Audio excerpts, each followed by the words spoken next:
ఉదయమున నీవు ఎవ్వరినీ కలుసుకొనక ముందు ప్రభువును కలుసుకో. నీవు ఎవ్వరినీ చూడకముందు ప్రభువును చూడు. నీవు ఎవ్వరితో మాట్లాడకముందు ప్రభువుతో మాట్లాడు. నీవు దేనిని వెదకకముందు ఆయన రాజ్యమును నీతిని వెదకు.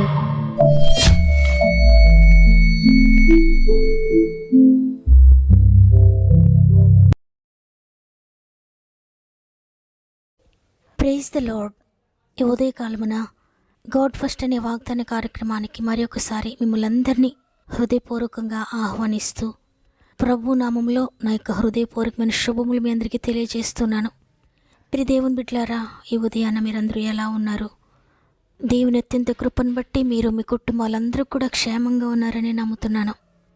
ఈరోజు అనేకమైన పనులు మీరు చేయాల్సి ఉందా? అనేక భారాలు బాధ్యతలు మీ ఎదుట ఉన్నాయా?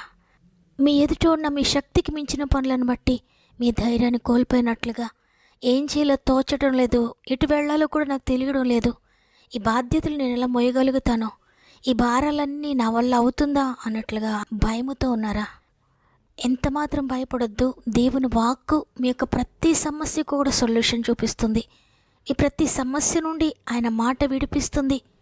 ఎందుకంటే ఆయన మాట శక్తి కలిగింది, అది ఎప్పటికీ కూడా నిరర్ధకం కాదు. మీరు ఎంతగా నమ్ముతారో అంతగా మీ జీవితాల్లో అద్భుతాలు జరిగిస్తుంది. కాబట్టి దేవుని వాక్కును పట్టుకుని ఆ మాట మీ జీవితంలో నెరవేరేంత వరకు ప్రార్థనలో పోరాడండి. అనేక అద్భుతాలు, అనేక విజయాలు మీరు పొందుకుంటారు. అదేవిధంగా సమస్యల శోధనలో ఉన్న ప్రియ దేవుని బిడ్డలారు మీరందరూ కూడా మీ యొక్క ప్రతి ప్రార్థన అవసరతను, ప్రతి సమస్యను గురించి నాతో పంచుకోండి. కామెంట్స్ ద్వారా నాకు తెలియచేయండి. తప్పక మీ కొరకు ప్రార్థిస్తున్నాం. మీ జీవితాల్లో మార్చగలిగిన దేవుని చేతులకు మిమ్మల్ని అప్పగిస్తున్నాను.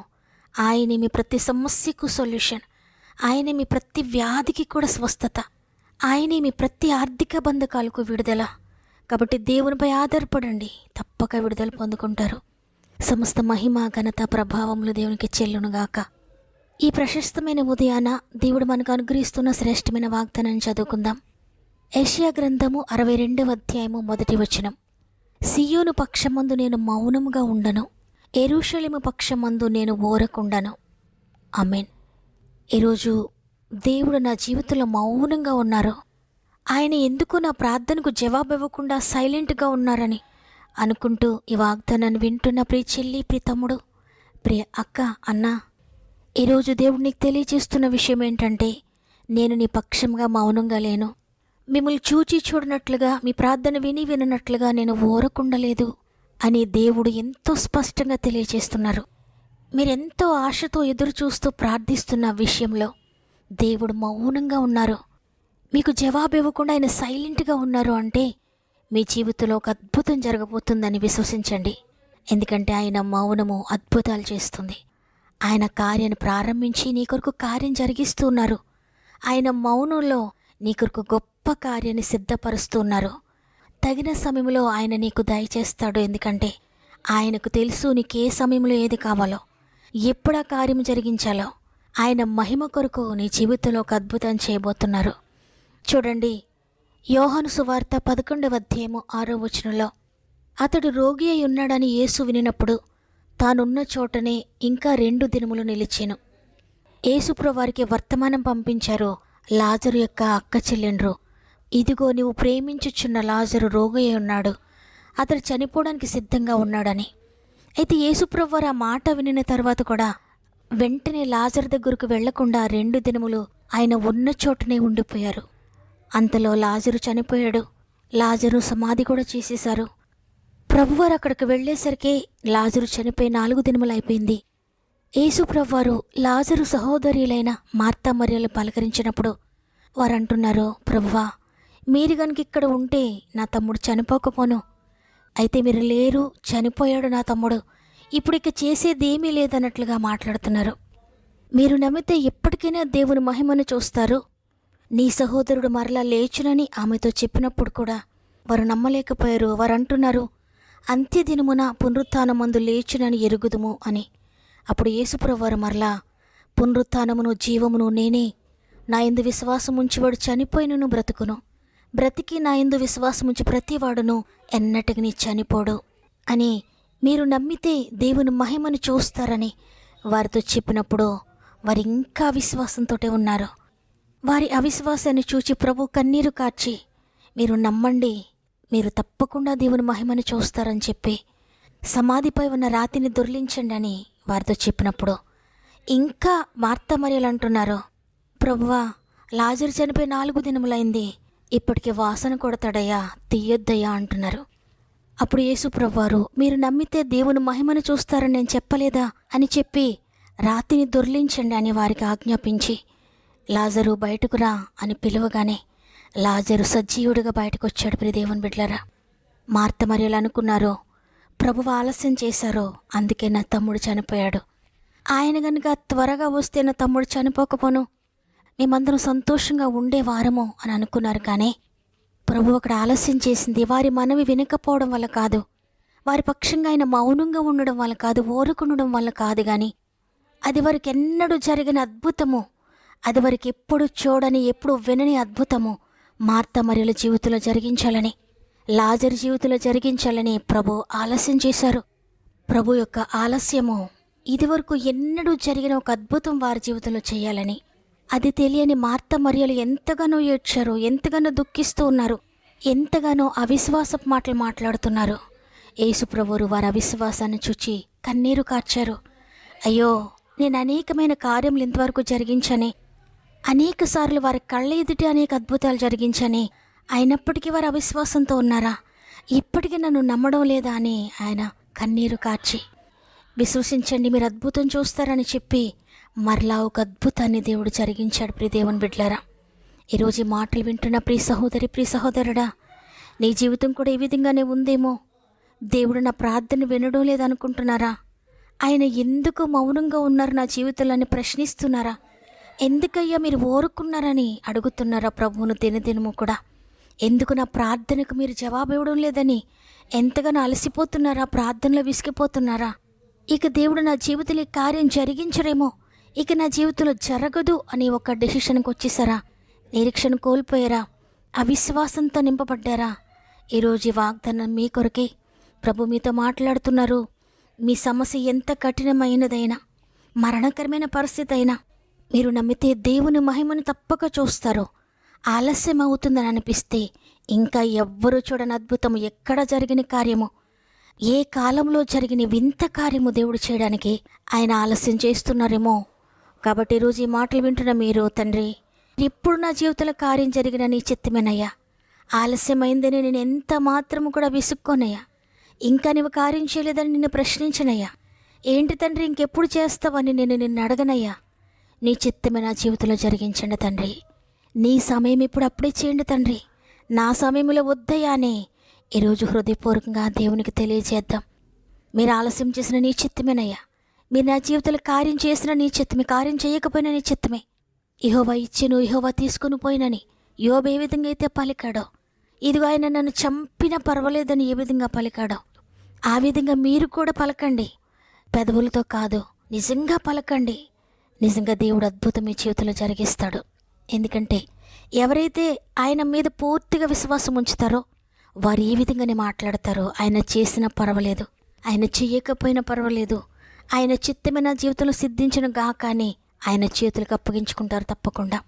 ఆ విశ్వాసపు స్థాయిని ఎవరైతే రీచ్ అవుతారో వారి జీవితంలో దేవుడు కార్యం చేయడానికి సిద్ధంగా ఉన్నాడు. ఆయనకు కార్యం చేయడానికి ఎక్కువ కాలం అవసరం లేదు, ఒక్క సెకండే సరిపోయింది లాజరుని లేపడానికి. లాజరు బయటకు రాని బిగ్గరగా పలుకగానే లాజరు బయటకు వచ్చాడు జీవంతో. నీ జీవితంలో కూడా ఒక కార్యం జరిగించడానికి ఆయనకి ఎక్కువ సమయం అవసరం లేదు. మీరు ఎప్పుడైతే ఆ నిరీక్షణలోనికి వస్తారో, ఎప్పుడైతే ఆ స్థితిలోనికి మీరు వచ్చి ఆ విశ్వాసాన్ని ప్రకటిస్తారో, తప్పకుండా దేవుడు ఆ సెకండ్లోనే మీ జీవితంలో కార్యం జరిగిస్తాడు. కాబట్టి ఈరోజు ఎంత అవిశ్వాసంలో మీరున్నా, ఎంతగా దేవుని మీరు ప్రశ్నిస్తూ ఇంతవరకు ఉన్నా, ఈరోజు దేవుని చేతులకు అప్పగించుకోండి. ఈ రోజు నుండి నేను ప్రశ్నించినయ్యా, మీ చిత్తమే నా జీవితంలో జరిగించండి తండ్రి, మీ సమయం ఇప్పుడు అప్పుడే నా జీవితంలో కార్యం జరిగించండి అని దేవునికి సమర్పించుకోండి. అద్భుత కార్యం చూడబోతున్నారు. వాగ్దానం నమ్మిన వారందరూ ఒక నిమిషం నాతో మోకరించినట్లయితే కలిసి ప్రార్థన చేద్దాం. ప్రేమగల తండ్రి, నీకు వందనాలు. నీ ఉచిత కృపను బట్టి మరి ఒక దినాన్ని మా జీవితంలో యాడ్ చేశారు. మా ఆయుష్కాలను పొడిగిస్తున్నందుకు నీకు వందనాలు. ఈరోజు మాతో స్పష్టంగా మాట్లాడారు. నేను ఆలస్యం చేసే దేవుడని కాదు, విననేరకై ఉండినట్లు నా చెవులు మందం కాలేదు, రక్షింపనేరకై ఉండినట్లు నా హస్తము కొరుచ కాలేదు. మీ పాపములు, మీ అవిశ్వాసము, మీ అపనమ్మిక మీకు నాకు అడ్డుగా వచ్చాయి. కాబట్టి మీ అవిశ్వాసాన్ని తొలగించండి. అద్భుతాలు చూడబోతున్నారని ఈరోజు వాగ్దానం చేశారు. తండ్రి, ఎంతమంది అయితే వాగ్దానం నమ్ముతున్నారో అందరి జీవితాల్లో మృతమైపోయిన పరిస్థితులను కూడా తిరిగి జీవింపచేయండి తండ్రి. విశ్వసించిన వారందరి జీవితాల్లో ఈ వాగ్దానం నెరవేర్చండి. నేను మౌనంగా లేననే విషయాన్ని ప్రతి ఒక్కరికి తెలియజేసినందుకు నీకు హృదయపూర్వక కృతజ్ఞత చెల్లిస్తున్నాను తండ్రి. నీ ప్రేమని బిడ్డలు అనేక మంది సమస్యలు, శోధనలు మాకు తెలియజేస్తున్నారయ్యా. ప్రతి కామెంట్ మీద యేసు రక్తం ప్రోక్షిస్తున్నాను. ప్రతి ఒక్కొక్కరిని నీ చేతులకు అప్పగిస్తున్నాను తండ్రి. ఆర్థిక బంధకాల్లో ఉండి నలిగిపోతున్న బిడ్డలందరినీ లేవనెత్తండి అయ్యా. అప్పు బంధకాలను విడిపించండి తండ్రి. అనారోగ్యాలతో మంచంపై ఉన్న ప్రతి బిడ్డను లేవనెత్తండి అయ్యా. కుటుంబ రక్షణ కొరకు ఎంతమంది ప్రార్థిస్తున్నారో, తల్లిదండ్రుల రక్షణ పొందాలని, భార్య రక్షణ కొరకు, భర్త రక్షణ కొరకు, పిల్లల రక్షణ కొరకు అద్భుతాలు చేయండి తండ్రి. వ్యసనాల నుండి విడిపించండి అయ్యా. ప్రతి విధమైన పాపము నుండి విడిపించి ఆశ్చర్యకరమైన పరిశుద్ధతలోనికి మీరు నడిపించండి. ఉద్యోగాల కొరకు ఎదురు చూస్తున్న బిడ్డల జీవితాలు అద్భుతాలు చేయండి తండ్రి. ఎంతమంది ఉద్యోగ ప్రయత్నాలు చేస్తున్నారు, ప్రతి ప్రయత్నమును మీరు ఆశీర్వదించి అద్భుతం చేస్తున్నందుకు వందనాలు. వివాహం కొరకు ఎంతమంది ప్రయత్నిస్తున్నారో అద్భుతం జరిగించండి నాయనా. ఏజ్ దాటిపోయినా ఎలాంటి పరిస్థితుల్లో ఉన్నా కూడా ఆశ్చర్యకార్యం మీరు త్వరలోనే జరిగిస్తున్నారు నమ్ముతున్నాను. గర్భఫలం కొరకు ఎంతమంది ఎదురు చూస్తున్నారో ప్రతి గర్భమును తాకండి. ప్రతి ఒక్కరిని కూడా ముట్టండి. ప్రతి ఆటంకమును తొలగించి ఆశ్చర్యకార్యము త్వరలో మీరు జరిగిస్తున్నందుకు వందనాలు. స్వంత గృహాలు లేక ఎంతమంది దిగులుతూ ఉన్నారో, గృహాలు కట్టుకుంటూ మధ్యలో ఆగిపోయి ఎంతమంది కలవరంతో ఉన్నారో ప్రతి ఒక్కరిని జ్ఞాపకం చేసుకోండి తండ్రి. ఆగిపోయిన గృహాలను తిరిగి ప్రారంభించి అద్భుతం చేయండి. స్వంత గృహాలు లేని బిడ్డలందరికీ స్వంత గృహాలు దయచేయండి. వ్యాపారంలో నష్టపోతూ దిగులుతోని ప్రతి బిడ్డను తాకండి. ప్రతి వ్యాపారమును ముట్టండి. అద్భుతం చేయండి తండ్రి. చేతి వృత్తులను దీవించండి అయ్యా. వ్యవసాయాలను దీవించండి తండ్రి. పాడి పంటలను అభివృద్ధి చేయండి, దీవించండి. కోర్టు కేసెస్లో నలిగిపోతున్న ప్రతి బిడ్డను కూడా లేవనెత్తండి తండ్రి. అద్భుతకరమైన విడుదల మీరు దయచేయండి. గర్భంతో ఉన్న బిడ్డలందరినీ కూడా చేతులు పెడుతున్నానయ్యా. 9 నెలలు మీరు తోడుగా ఉండి సేఫ్ డెలివరీస్ దయచేయండి. పొలము అమ్మడానికి ప్రయత్నిస్తున్న ప్రియమైన బిడ్డల జీవితంలో యేసు నామములో అద్భుతం జరుగును గాక. పొలం సమస్యలన్నింటిని కూడా విడిపించండి తండ్రి. ఇంటి సమస్యలను విడిపించండి. ల్యాండ్ ఇష్యూస్ అన్నిటి నుండి కూడా విడిపించండి. ఎన్ని కుటుంబాలు విచ్ఛిన్నమైపోయి ఉన్నాయో ప్రతి కుటుంబం తిరిగి కట్టండి. భార్యాభర్తలను తిరిగి సమాధానపరచండి తండ్రి. మరి ముఖ్యంగా తండ్రి, ఎగ్జామ్స్ కొరకు ప్రిపేర్ అవుతున్న ప్రియమైన బిడ్డలందరినీ చేతులు పెడుతున్నాను. చక్కగా ప్రిపేర్ అవ్వడానికి నీ జ్ఞానాత్మతో నింపండి. ఎగ్జామ్స్ రాస్తున్న బిడ్డలందరికీ కూడా తోడయండి తండ్రి. మంచి రిజల్ట్స్ చూడడానికి కృప చూపించండి. ఎవరైనా ఇంటర్వ్యూస్కి వెళ్తుంటే మీరు తోడుగా ఉండండి, అద్భుతం చేయండి. ఈరోజు ప్రత్యేకంగా పుట్టినరోజులు, పెండ్లి రోజులు జరుపుకున్న వారందరినీ చేతులు పెడుతున్నాను. ఈ సంవత్సరం అంతా మీరు తోడుగా ఉండండి. ఇది మనం ప్రారంభిస్తూ ఉండగా ఈరోజంతా మా ఆత్మీయ కుటుంబానికి తోడుగా ఉండి వారు చేసే ప్రతి ప్రయత్నం మీరు ఆశీర్వదించి ఇంతవరకు కార్యం జరగలేదని నిరీక్షణ కోల్పోకుండా, విశ్వాసాన్ని కోల్పోకుండా వారికి తోడుగా ఉండి మీరు ముందుకు నడిపిస్తారని బలమైన బలిష్టమైన చేతులకు అప్పగించుకుంటూ యేసయ్య పరిశుద్ధమైన నామములో అడిగి వేడుకుంటున్నాను తండ్రి. ఆమెన్. ఈరోజు ఈ వాగ్దానం నా కొరకే అని విశ్వసించి కన్నీటితో ప్రార్థిస్తున్న ప్రియ చెల్లి, ప్రియ తమ్ముడు, నిజమే, దేవుడు నీ కొరకే వాగ్దానం అనుగ్రహించారు. ఆయన మౌనం మీ జీవితంలో అద్భుతాలు చేయబోతుంది. విశ్వసించండి. ఈ వాగ్దాన్ని నమ్ముతున్నానన్న వారందరూ ఆమెనని కామెంట్ చేయండి. వాగ్దానాన్ని లైక్ చేయడం, షేర్ చేయడం మర్చిపోకండి. దేవుడు మిమ్మల్ని, మీ కుటుంబాలను అత్యధికంగా ఆశీర్వదించి దీవించునుగాక. దేవుని చిత్తమైతే తిరిగి రేపు అందరం కలిసి ఆయనను స్తుతిందాం. అంతవరకు ప్రభు మీకు, మీ కుటుంబాలకు తోడేండి నడిపించునుగాక.